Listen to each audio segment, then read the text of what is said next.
ဒီနေ့ခေတ်မှာကမ္ဘာ့ကျန်းမာရေးကဏ္ဍရဲ့စိုးရိမ်စရာအကောင်းဆုံး virus တစ်ခုဖြစ်တဲ့ Nipah virus အကြောင်းကိုအားလုံးသိထားဖို့လိုအပ်နေပါပြီ။လက်ရှိမှာအိန္ဒိယနိုင်ငံတွေဖြစ်တဲ့အိန္ဒိယနဲ့ဘင်္ဂလားဒေ့ရှ်နိုင်ငံတွေမှာဒီ virus ပြန်လည်တွေ့ရှိနေရသလိုထိုင်းနိုင်ငံဘက်ကလည်းအထူးသတိပေးချက်တွေထုတ်ပြန်ထားပါတယ်။မြန်မာနိုင်ငံသားတွေအနေနဲ့လည်းအသက်အန္တရာယ်ထိစိုးရိမ်ရတဲ့ဒီရောဂါအကြောင်းဘာတွေသိထားရမလဲဘယ်လိုကာကွယ်ရမလဲဆိုတာကိုဒီဗီဒီယိုလေးကနေတင်ဆက်ပေးသွားမှာပါရှင်။ Nipah virus ဆိုတာဘာလဲ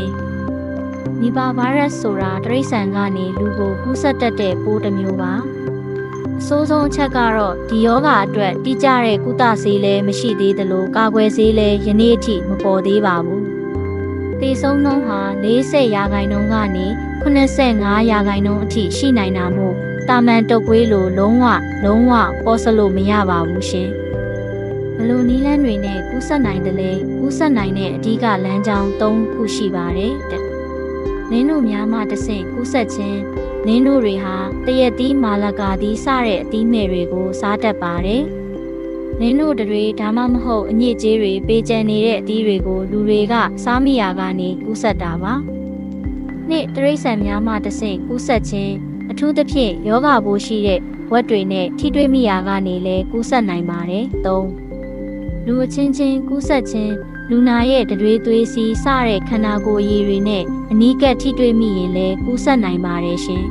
။သတိထားရမယ့်လက္ခဏာများဗိုင်းရပ်စ်ပိုးဝင်ရောက်ပြီး4ရက်ကနေ14ရက်အတွင်းမှာအောက်ပါလက္ခဏာတွေပြတတ်ပါတယ်။ဖျားခြင်းခေါင်းရမ်းကိုက်ခြင်းနဲ့ကြွက်သားများနာကျင်ခြင်းချောင်းဆိုးခြင်းမောပန်းခြင်းနဲ့အသက်ရှူရခက်ခဲခြင်းအရေးကြီးဆုံးအဆင့်ယောဂပြင်းထန်လာရင်အုံနောက်ရောင်ရမ်းခြင်းဖြစ်လာပြီးကြောင်ကရမ်းဖြစ်ခြင်းသတိလစ်ခြင်းများဖြစ်ပေါ်တတ်ပါတယ်။ဒီအဆင့်ရောက်ရင်24နာရီကနေ48နာရီအတွင်းအသက်ဆုံးရှုံးနိုင်ခြေရှိပါတယ်။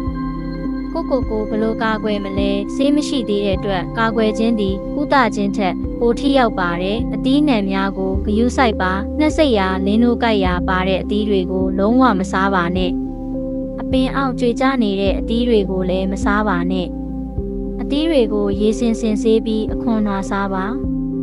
ထန်းရည်တောင်းရင်သတိပြုပါနင်းတို့တွေဟာထန်းရည်အိုးတွေမှာတွဲခိုတတ်တာကြောင့်အဖုံးမပါတဲ့ထန်းရည်အိုးကထွက်တဲ့ထန်းရည်တွေကိုရှောင်ကျင်ပါ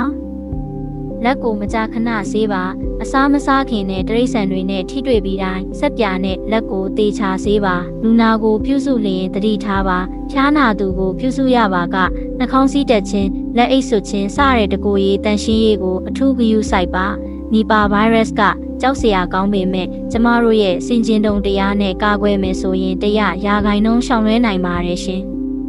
ကျန်းမာရေးသတိအမျိုးသားသတိနဲ့ကိုကျန်းမာရေးကိုကိုယ်တိုင်ဂရုစိုက်ကြပါလို့တိုက်တွန်းရင်းဒီသတင်းလေးကိုမျှဝေပေးလိုက်ပါတယ်ရှင်။အားလုံးပဲဘေးကင်းကြပါစေ။ဒီဗီဒီယိုလေးကသင်အတွက်အကျိုးရှိရဆိုရင်တခြားသူတွေလည်းသိအောင်မျှဝေပေးဖို့နဲ့ကျမတို့ရဲ့ channel လေးကို follow လုပ်ထားဖို့မမေ့နဲ့ဦးနော်။နောက်ထပ်ကျန်းမာရေးဗဟုသုတတွေမှာပြန်တွေ့ကြပါမယ်ရှင်။